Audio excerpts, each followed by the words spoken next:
welcome, Rosemary. Thank you. It's great to be here. I've been looking forward to this chat.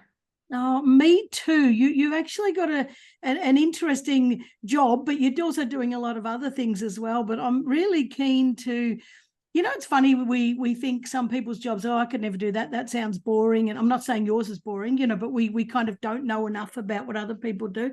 And then I always have this thought, we've all got a story. We've all got this life that's going on under the surface, and we're all doing our best. Well, I think we are. So that's right. I can't wait to get into that and have a good chat about it. So thank you for joining me. Thanks for having me. My pleasure. All right, well, let's not make it too, we were trying not to make it too serious and heavy, but I would like to sort of touch on at the start.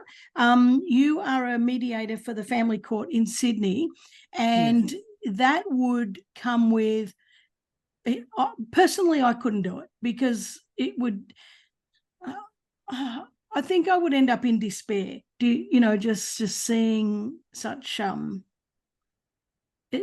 seeing heartbreak. I know that some people choose to go sideways, and like that's enough. We've finished now, but there is still heartache in it, and for you to be dealing with heartache, heartbreak very often, it's got to have some sort of vicarious effect to you. And I don't know how you.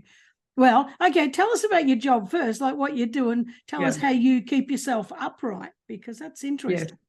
Well, I mean, it's a good point, because it's about sitting with people in one of the most challenging times of their lives generally.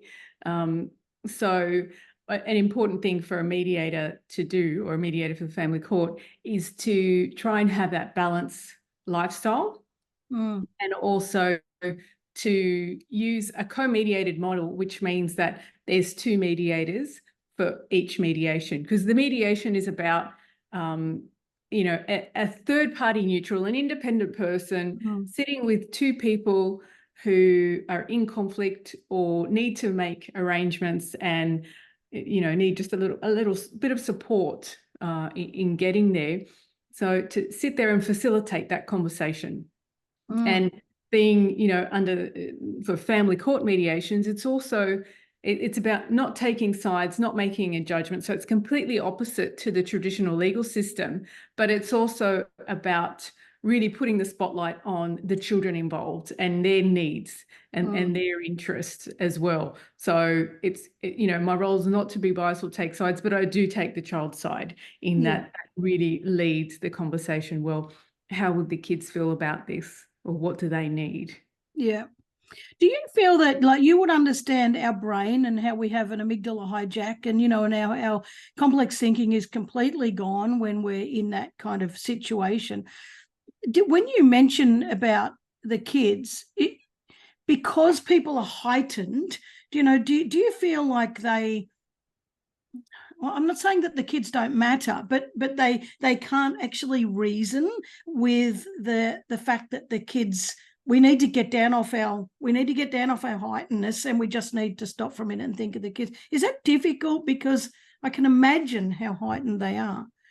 Yes, it can be. I mean, going through separation is challenging on its own. Yeah, going through separation and knowing that you have to have a working relationship with the person you no longer want to live with, then that adds another layer of complexity. And then that's not taking into account what led up to the separation. I mean, we have no fault divorce in Australia. So it's on one hand, it's irrelevant. And as particularly for me as a mediator, because it's not an evidence-based process. But at the same time, I have to sort of weigh up, well, what's the impact of all the layers on the actual mediation? And that's where I can make procedural changes and sort of acknowledge that, well, maybe it's not the right time to go ahead, or maybe legal advice could help, even up the situation, or take it slow, have a short mediation specifically for what needs to be done or sorted for the next few months, and then come back. Oh, so people do keep coming back to try and, Wow. Because kids need change, situations change, people get new jobs or relocate and things. So, or even deciding which school or activities or whatever major, events that take place, that really is a change. Yeah. So, So is mediation court ordered or is it voluntary? it's a bit of both. So it is voluntary, and that's one of the first things that I will say to clients.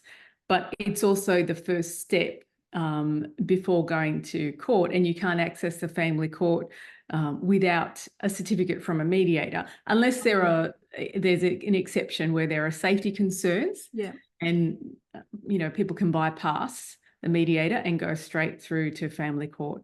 Well, it's fascinating. By the way, I'm still going to ask for those listening, I'm still going to ask Rosemary a few more questions on this, because it absolutely fascinates me, and my heart breaks for the kids in these situations, without judgment of the parents, because we can't always get on. But Rosemary has been doing this for a long time, and she is also doing workshops, speaking, and she has a book coming out. So we will touch on that, because she's really absolutely grabbed this and gone, well, this isn't just a job for me. This is a life that I live to make a difference. So we'll get into that stuff soon. But I just want to point out that it's just not, well, this is just my job for now, and something else, because it really matters to you. When I'm curious about when I was a kid. Now I'm 61. When I was a kid, a divorce was kind of like, oh my God, like, wow, that kid they've got two houses. That was quite a shocking thing. Do you know what I mean? And it was also a thing that people judged, like, oh, well, they must be a shitty family, because there's a breakup. Clearly that's not correct. And clearly that's a really horrible, back in the dark ages, but that's how it was when I was a kid. Now I see, it's like nearly, well, I can't say nearly everyone, but there's just so many, the kids that are like, we've got a split family. It's just so common. Do you see a common theme to what makes a family break down? I don't know if it's a common theme, but it's,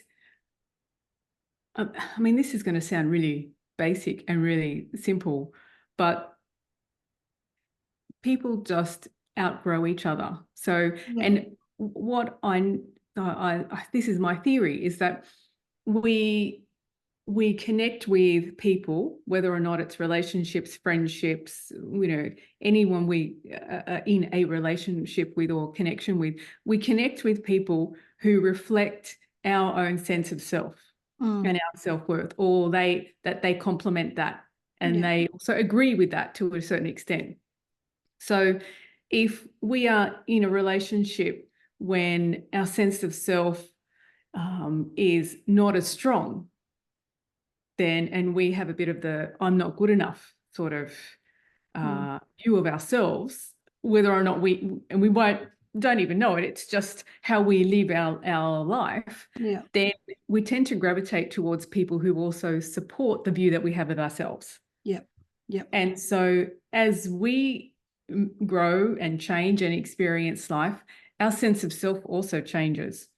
So then if we then, build on our sense of self, then unless the people around us also, they change their view of us as well, then that incompatibilities arises. And that's I guess what I believe, where you have even friendships that fall apart, relationships, whatever the case may be.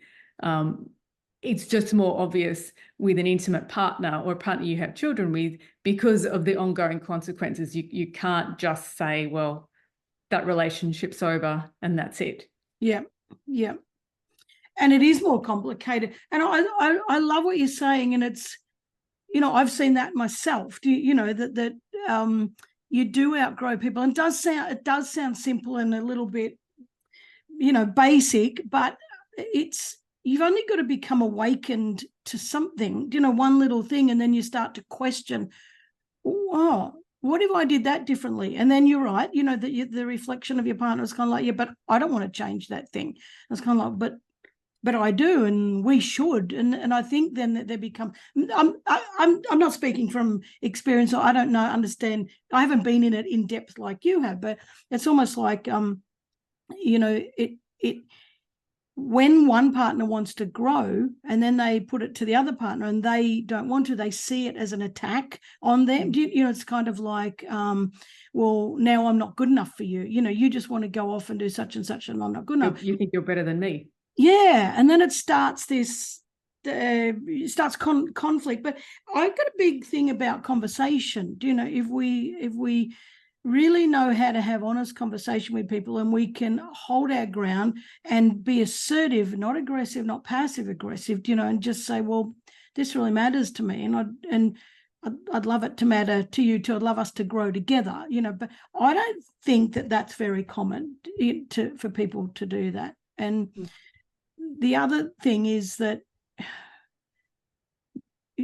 because exactly what we're talking about, you know, as soon as you say I want to grow, the other person is like, well, I'm not good enough for you anymore, and it's a personal attack. It's actually really, really difficult, you know, to have. The other thing too I was going to say on that is that when you talk about sense of self, I think it's good, and I say this and I mean this in my relationship, and we've got a fantastic relationship, and I put that down to being friends first and having a lot of honest conversation, saying things even if the other person doesn't like it, but saying it with love. You know, just having those conversations, is that I will say, and I've always said, I love me whether you're in it or not. You know, I want you, but I don't need you. You know, that kind of thing. And I reckon that takes a lot of self-growth, you know, a lot of self-development to get to that point where you realize that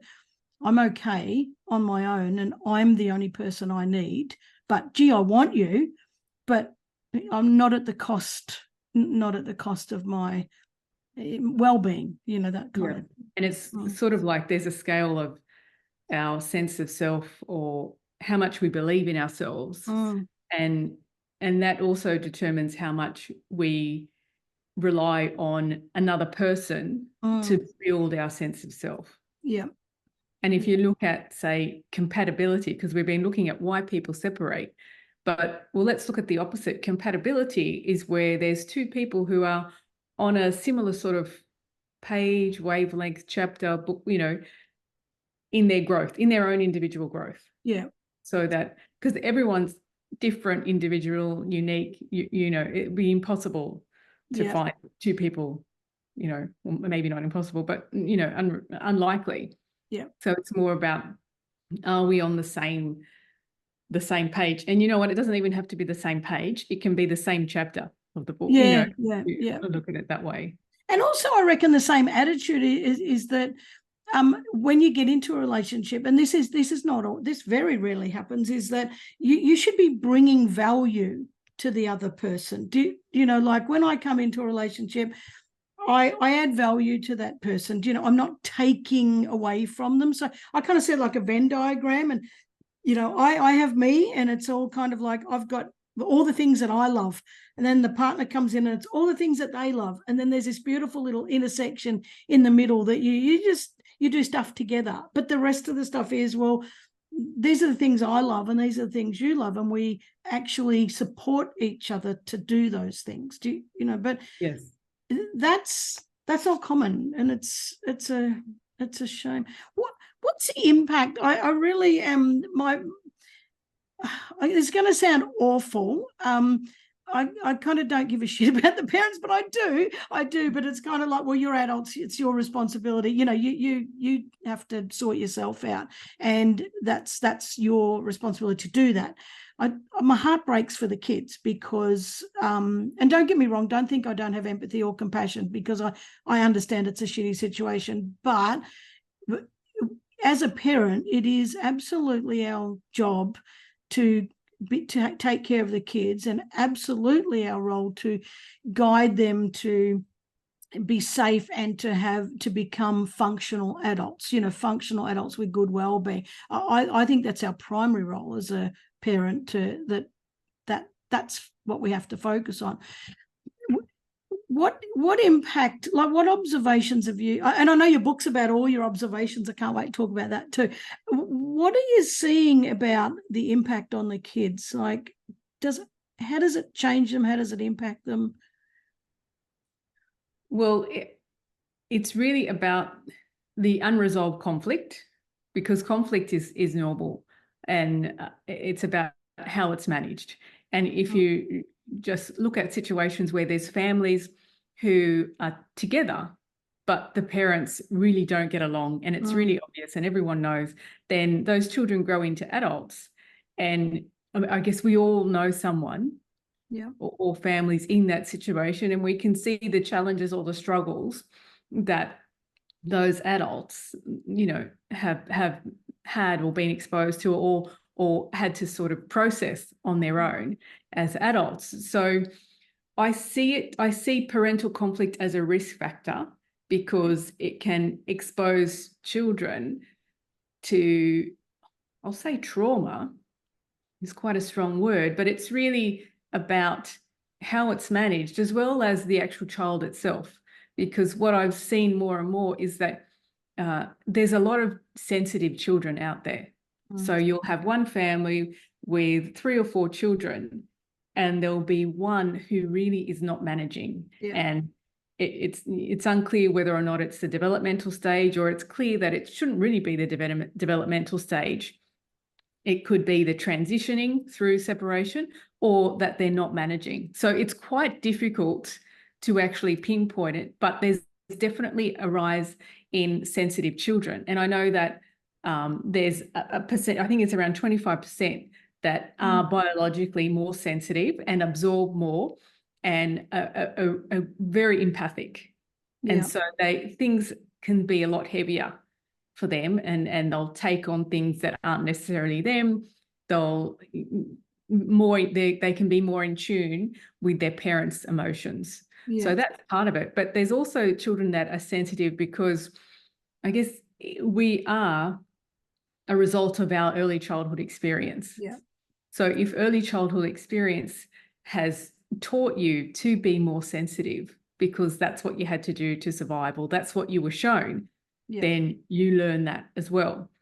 So that adds another layer of complexity for parents, because if they've got more than one child, then each child really needs a catered approach for them, and that's not always possible. Or if there's a situation where one child isn't showing that sensitivity to one parent as much as to another, so it can even cause a little bit of tension, perhaps, if those parents don't trust each other, or they don't see, or they see it as, well, there must be something wrong, with what the other parent's doing. But it's more about looking at it as a system, because whatever the two parents are doing, that's going to impact. And I see it as, if you see a triangle with the pointy end facing down. Hold on, let me see if I can.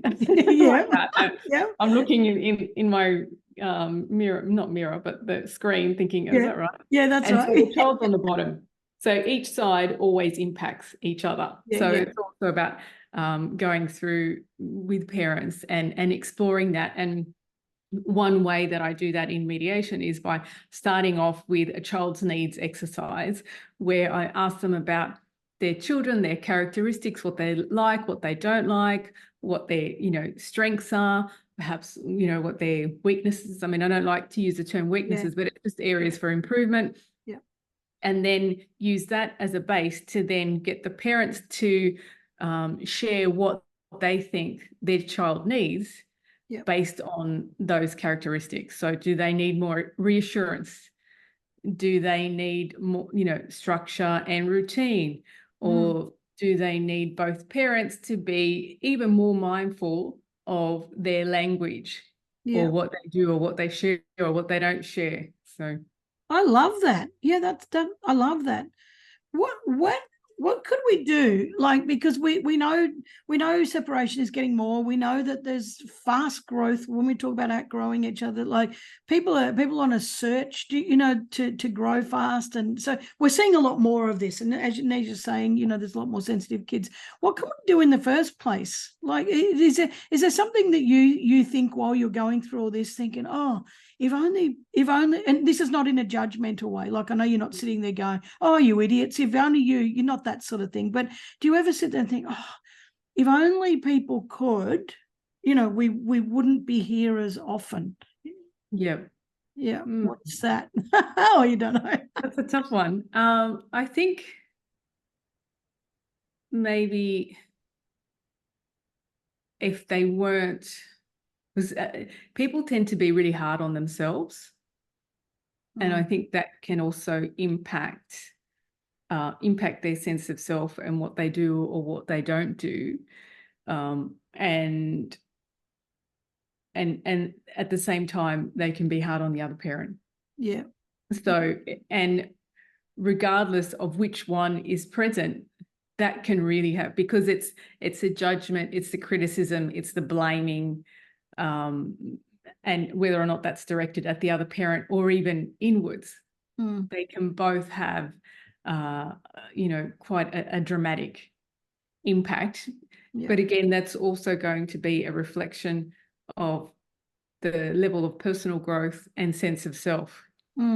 So it's all an individual journey. I mean, it could be that perhaps it's more about getting education in schools so that, kids are taught more about their sense of self, relationships, dealing with others.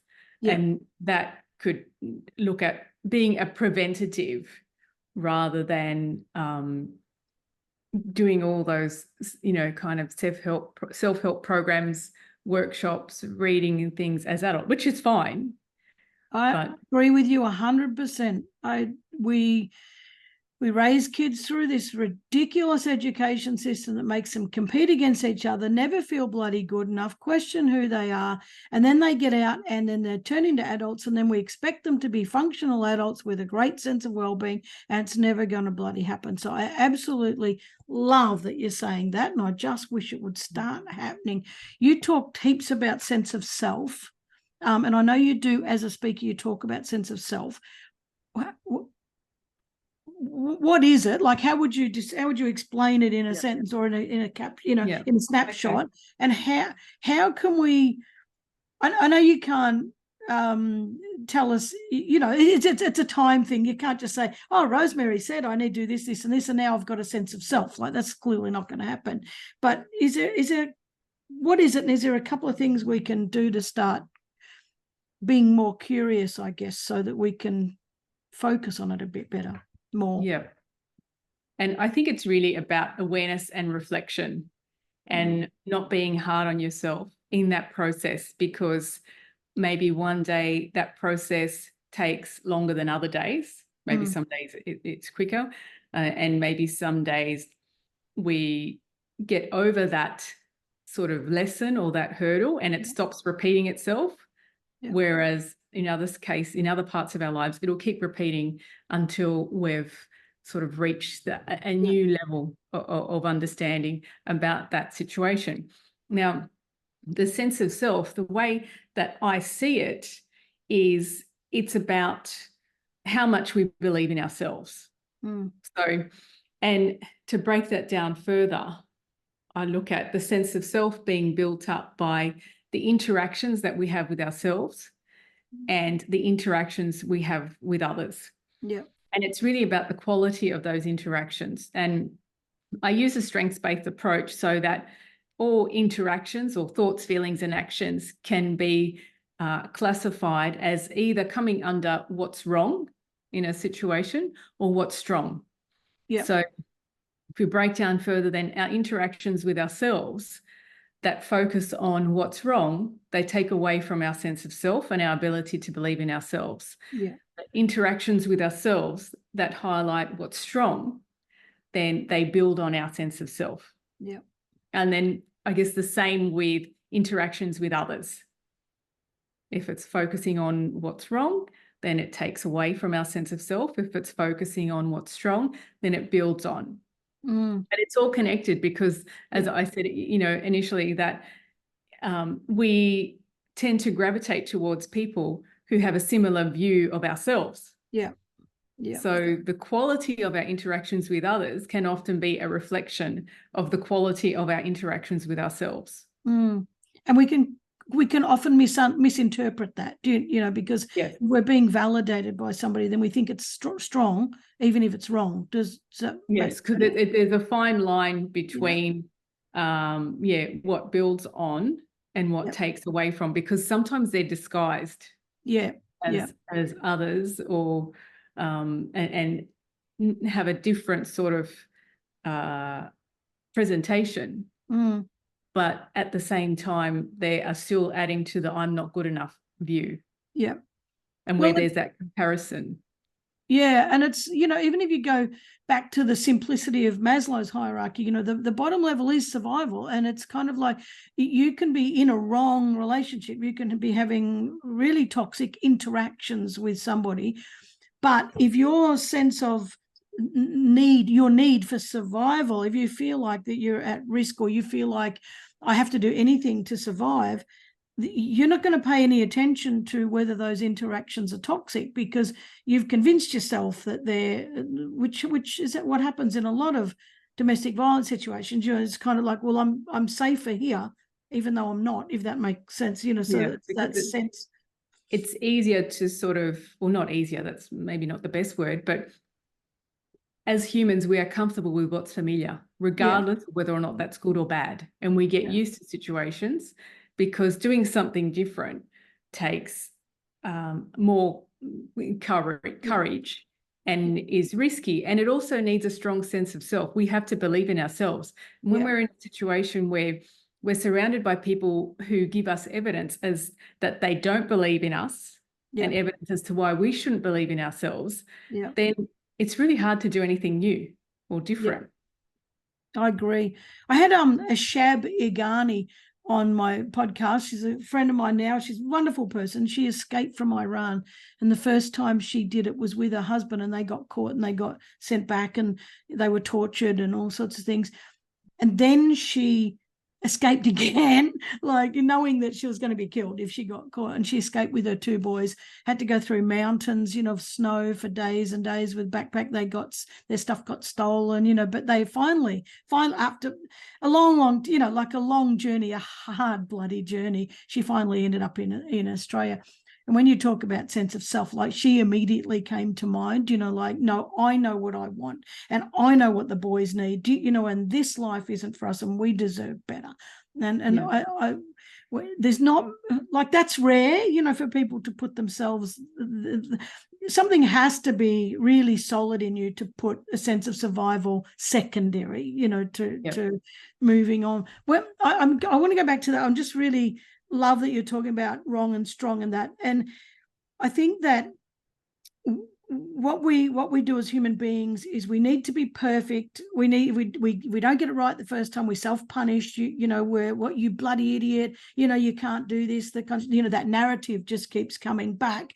But that we don't need to be perfect, and we don't need to get it right. What we need to do, this is my opinion, and I think I'm right, is that we need to get momentum in the right direction, and it only needs to be little nudges, a little less of what's wrong and a little more of what's right. And it just needs to be tiny little nudges. And if that train's moving in the right direction, it'll eventually gather momentum and speed. But if we don't have the what's the compassion for ourselves, to just be, if that's okay, I only made a little step, and that's okay. At least I'm moving in the right direction. If we can be more like that, we can be kind to ourselves. And, I think that's missing too, this kindness to ourselves. And because there's a lot of, I call it external stimulus. Yeah. And that's anything that's outside from the self. Yeah. That is distracts us from seeing our own strengths and staying on that path of what's strong. Yeah. But once we're on that path of what's wrong, it's easier to see the evidence. Yeah.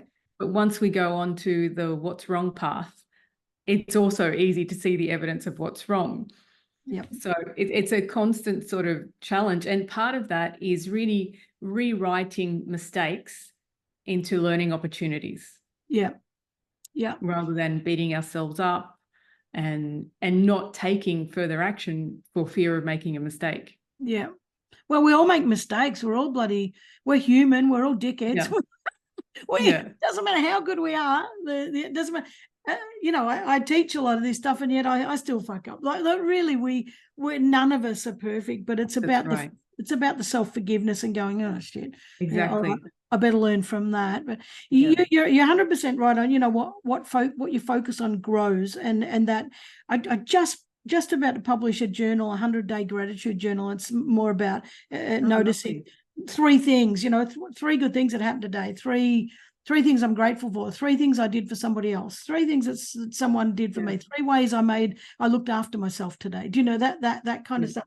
And I think that it's when you focus, it's about your reticular activating system, in your brain. And I love the brain stuff. It's if you're focusing on what's wrong with me or what's not going right, I guarantee your reticular activating system says, wow, let me validate that. Let me scan to validate you are absolutely right. And there's another one, and there's another one, and there's another one.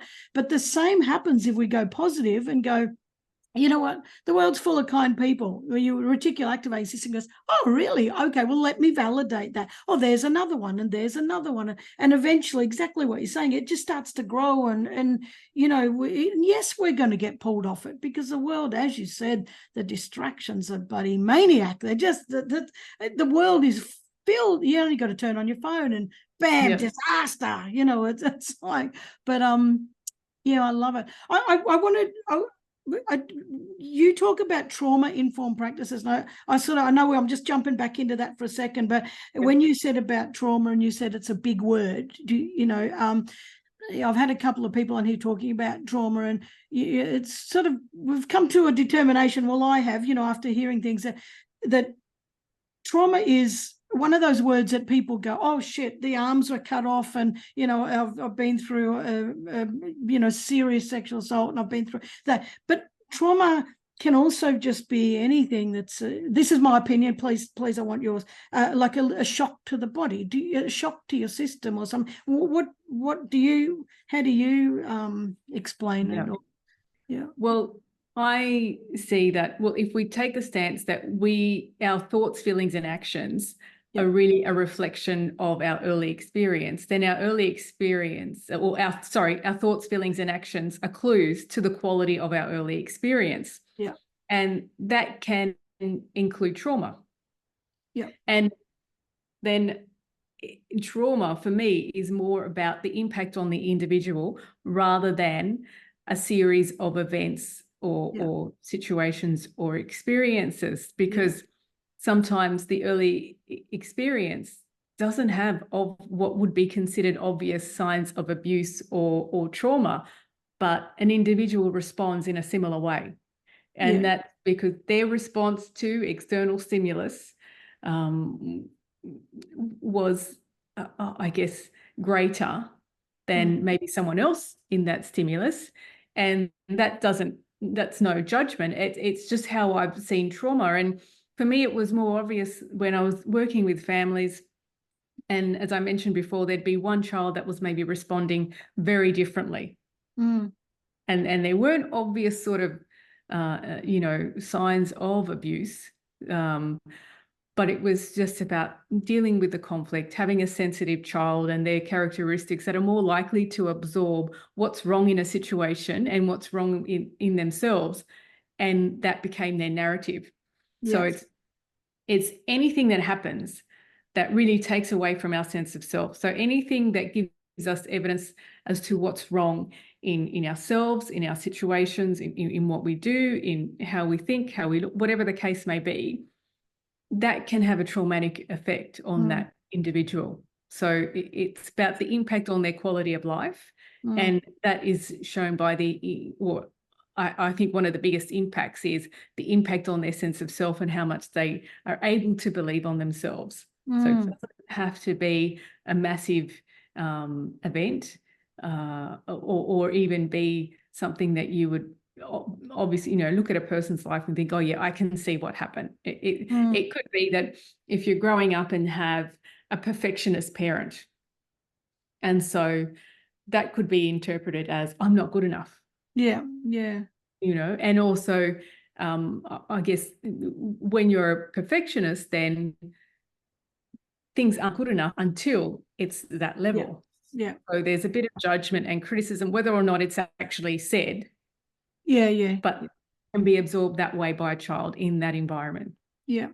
It is about our interpretations, and it's, when you're talking about different kids, I had four sisters, so 5 of us girls, and we're all so different, and I'm the oldest, and it was only just recently, the next one down said to me, when you have such a different view of our life growing up, you think it was just all wonderful. And I'm like, I do, don't you? And she says, no, it was traumatic for me. And my parents, well, there was never any abuse. There was never anything that went wrong in that way. Do you know what I mean? But she was traumatized by me. And she said, I was scared of you. I was terrified of you. And I'm like, why did you take till now to tell me why? And she said, because you were just so loud. You were just so loud and active. And she said, I always thought I was going to get hurt. And that wasn't the case. But, and that would never have crossed my mind. That would never have crossed my mind that she was cowering in a corner because I was loud and active. Do you know that? And I was very vocal. If I didn't like something, by God, yep, I reacted, whereas she suppressed. And if that would have come into a court, which my parents are still together, they're very happy, but it would be like, well, what's wrong with that child? What's happened to her? And it's a fascinating thing, isn't it? Yeah, it really is. Yeah. And so then being trauma informed is about being non-judgmental and open and maybe even showing curiosity as to, what are the reasons that individual is presenting in that way, because it's always a clue to their early experience and how they have taken on that experience and learnt what they need to do to survive. Yeah. Just while you're speaking then, and I was listening to you, but I just had a little flash come into my mind that I did push her down the stairs in a high chair, and I why am I laughing? It's not funny, but and I did take a razor blade to her face in the bath when she was a baby. So potentially she has every reason to be.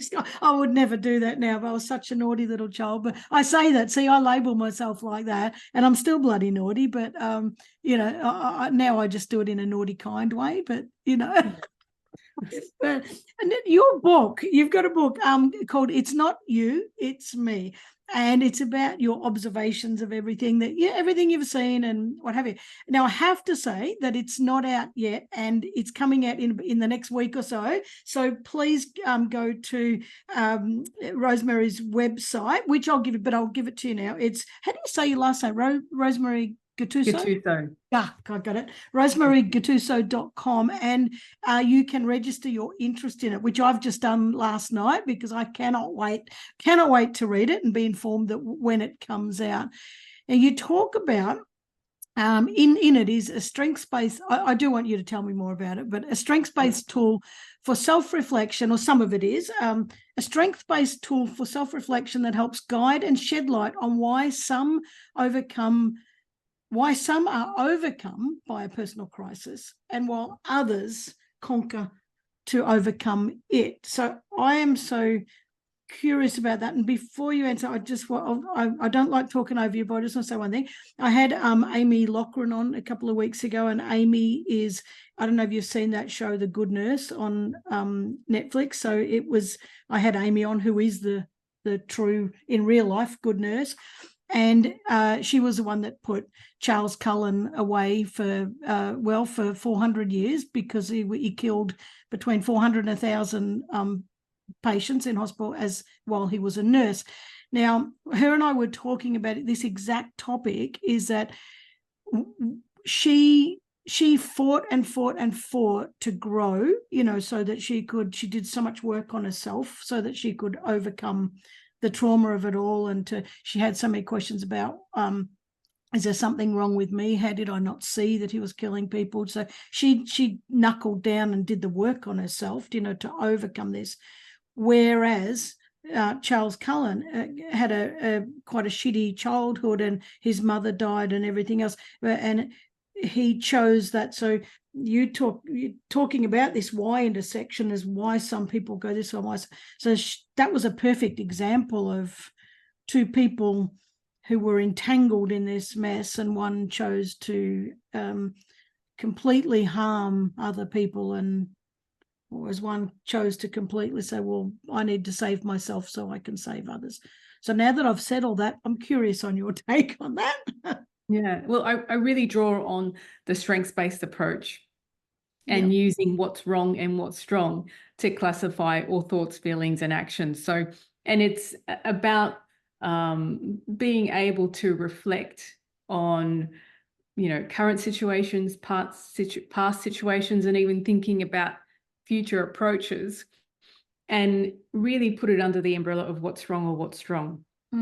Because we're going to be closer to one or the other at any given time. Yep.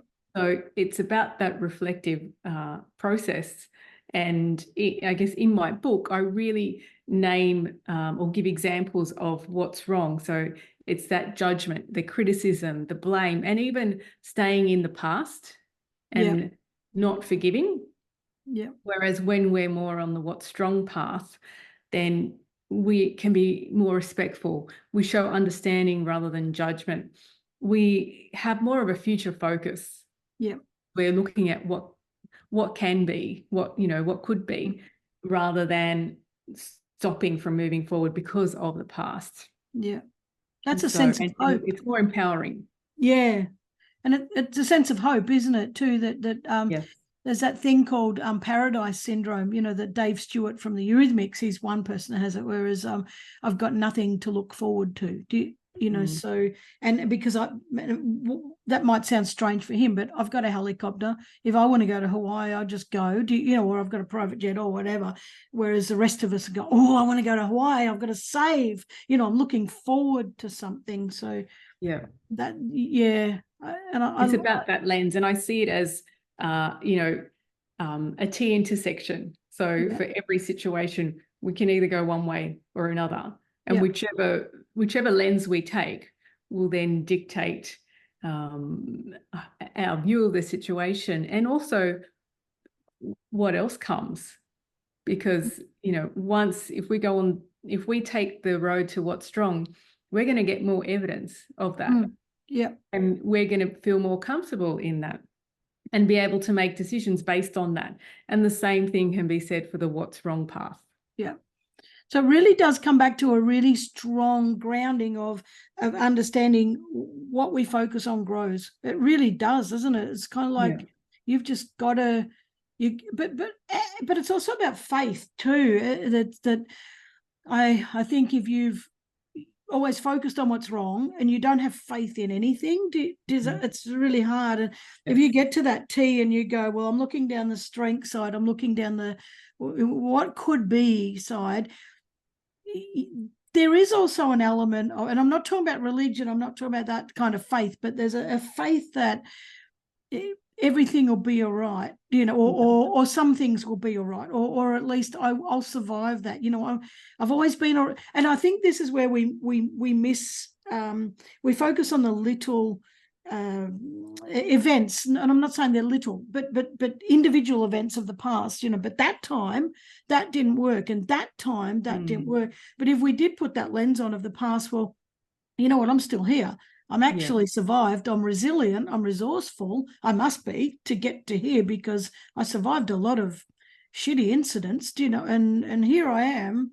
I'm okay. So I do have faith that if I move into the future, in a different way. I'm still taking all that with me. Do you know, the resilience, the strength, the capacity, the ability, what my skills, whatever the hell, all those things I'm still bringing from the past, even though they're all things that help me overcome shittiness. Yes. It's reframed. It's not about all the things that went wrong and, you know, how other people hurt or upset you or whatever the case may be. It's more about how it built on your sense of self. And biologically, we're really primed to focus on what's wrong because that's how we survive. So if you've got what's strong on this side and what's wrong on this side, then biologically we've got safety on this side and unsafe on this side.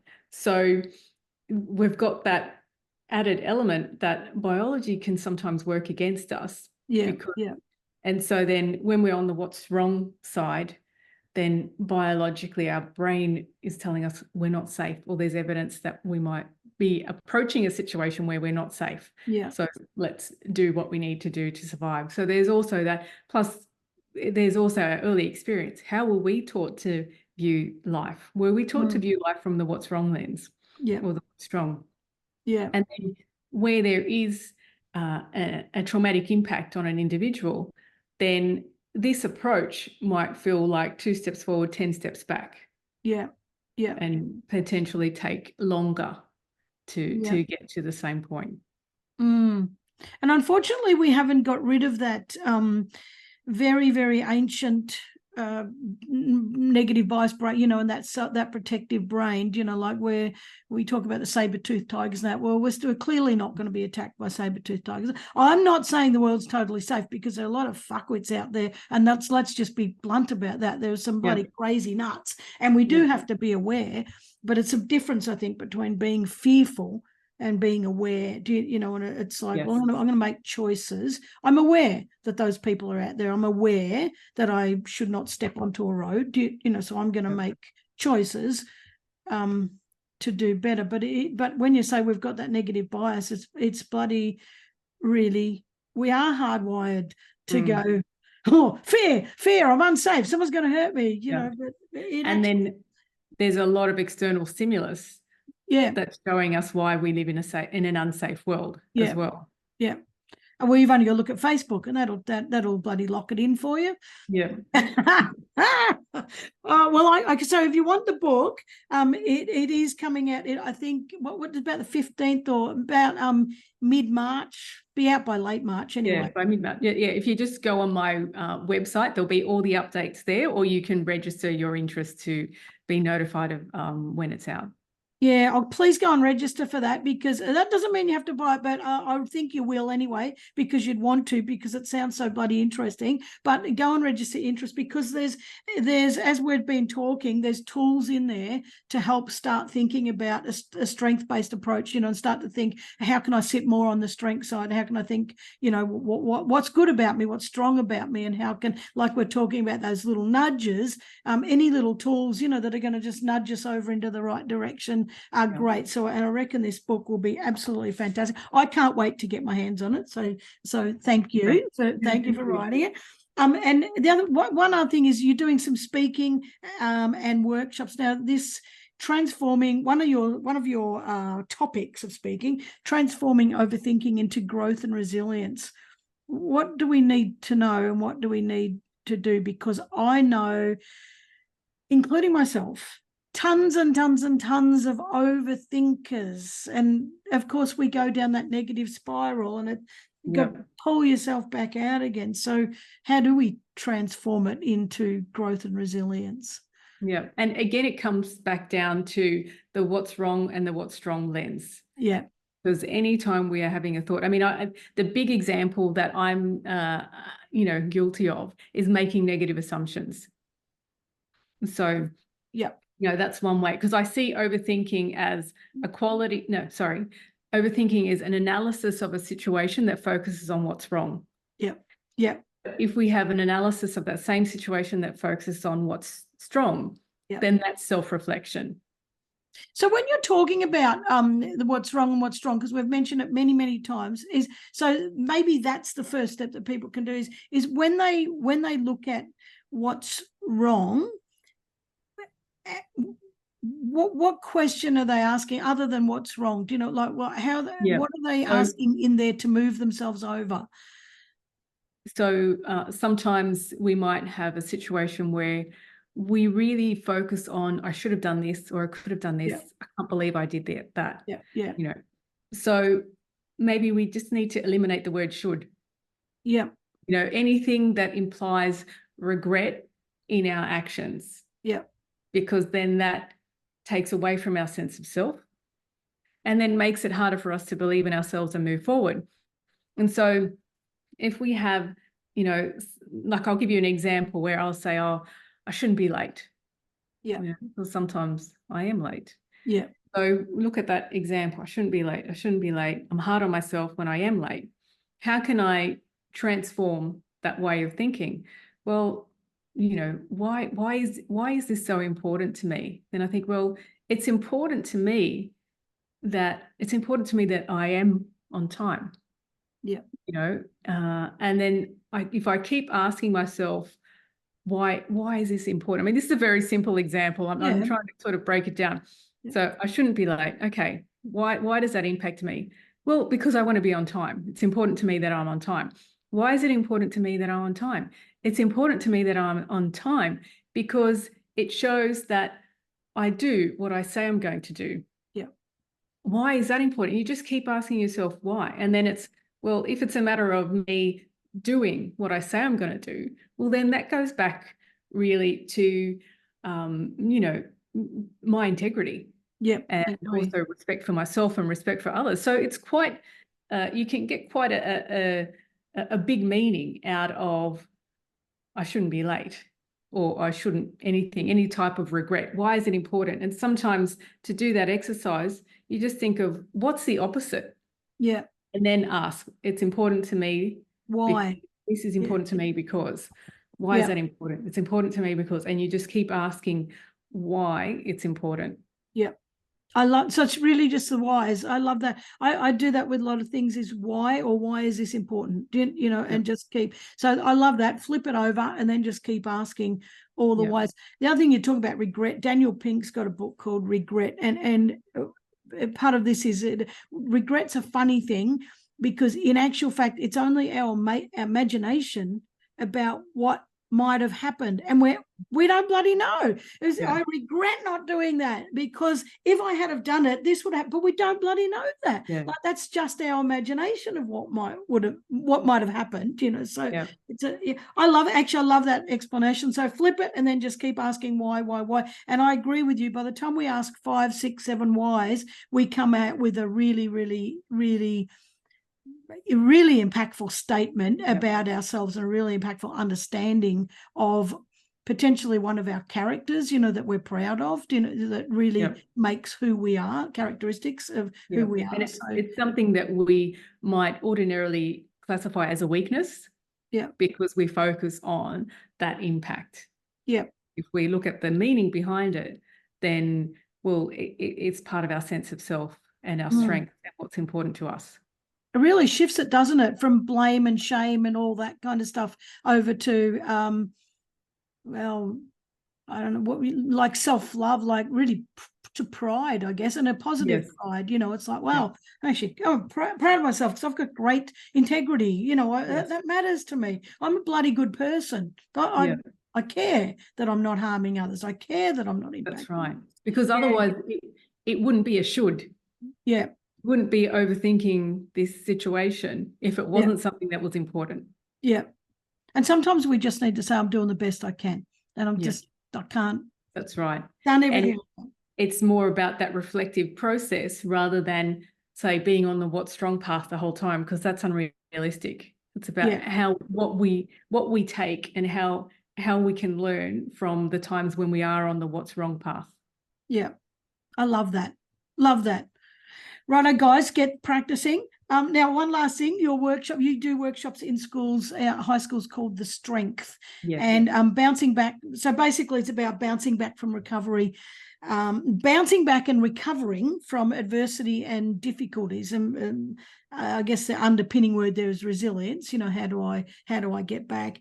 Do you how does that go over? Like, do kids really immerse in that and like, can you see them shifting to a little sense of self when you're talking about that? Yeah. And I mean, I use the same concept of what's wrong and what's strong to help classify, because I find it to be a user-friendly. It's quite easy to then use and start classifying and start seeing situations and thoughts and actions in that way. And I also run the workshops or information nights for the parents of the teachers, of the students, and also the teachers, so that everyone's on board. And this is sort of my idea of prevention is better than a cure. Yeah. And, giving some tools and approaches that might not be, I guess, the norm for them, or haven't necessarily been explored in the past, to help build on that sense of self. Do you ever hear stories back? Do you ever hear, like, someone sends you an email and says, hey, that talk you did, Yes. Yeah. And because I also offer follow-up sessions. So once I've done the workshops, then I have follow-up sessions where the students can ask questions and comments. So there's often, a lot of reflections on how students have been able to then view a situation differently, not be so hard on themselves, and also not be so hard on others. Because it's about, putting that lens on themselves and also on others. I love that. And you're right, because when we're hard on ourselves, it's straight away we project it onto other people, and because we've got to find someone to blame. Even if we hate ourselves, we're still going to blame everybody else for it. But I love that they're coming back with a little shift. Well, some kids might be coming back with a big shift, but even, like I say, even a nudge is better than just being stuck. It's so. And even just having the follow-up discussion is quite helpful, and they're talking about it, they're thinking about it. It's like, and that's it might not be, it might take a while for the full extent or the full understanding to then be implemented. But that's fine. It's planting the seed. Well, that's exactly right. And then we water it by curiosity and by just self-forgiveness every now and then. It's kind of like, well, I can't do anything about it, so just, it is what it is, and then be curious about. I love it, and I love the watering the seed thing. I just love that. I just love that, and I don't think people realise how powerful that is. Once a seed is planted, you just get a little bit of water on it here and there. It triggers, and next thing you got your plant through. I kind of make it look like a plant growing through your head, but we know it doesn't do that. But I love that, Rosemary. I have absolutely loved this conversation, and so just like I said at the very start, I'm a mediator in a family court, and that's kind of like, well, a lot of people can easily put a little that in a box, and that's a boring job. I wouldn't like to do that. But when we unpack it, there's just so much information that comes from that, and so many ways that you have found to take that information, like package it into a usable package. Do you know what I mean? Into a usable thing, and go out and usable but simplistic, so that people can go, okay, well, here's a couple of questions I just need to ask myself, and my whole entire life can change. So thank you so much for sharing all that. Now, where can people find you? Best place to go is to my website, rosemarygattuso.com. Fantastic. And you're also on LinkedIn, Facebook, and Instagram. So if you want to, I'll put all those in the show notes. But I have absolutely loved this. I cannot wait for your book to come out, and I am absolutely grabbing a copy. And I'm sure other people will. I know I've got some listeners on here who go, oh, I want that too. So that'll be fantastic. So thank you so much for joining us. I really, really appreciate it. Yeah, thank you for having me. It's been wonderful. My pleasure. All right. See you later. See you. Ta-da.